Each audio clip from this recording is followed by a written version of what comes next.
So hello friend, good morning, welcome to my channel Sushant Nursery. ও আজ আবার একটা নতুন ভিডিও তোমার সাথে চলে এসেছি। আজকের ভিডিওতে আমি জানাবো আমার কাছে কী কী স্টক অ্যাভেলেবেল আছে এখনও পর্যন্ত। তো এখনও সিজনের প্রায় শেষের দিকে, কিন্তু এখনও পর্যন্ত হিউজ স্টক আমার কাছে রয়েছে।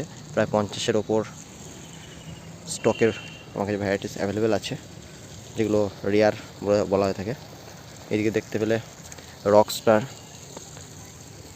এদিকে আছে জুমেলিয়া ফুটে গেছে, এই হচ্ছে হোয়াইট অ্যাভালেঞ্চ, এই হচ্ছে ক্যালকাটা 300, এদিকে হোয়াইট অ্যাভালেঞ্চ, এই Moonstone, Malibu, Black Lady, Top Secret, Double Delight, PD Monaco, Red Intuition. কালারটা শুধু দেখো একবার।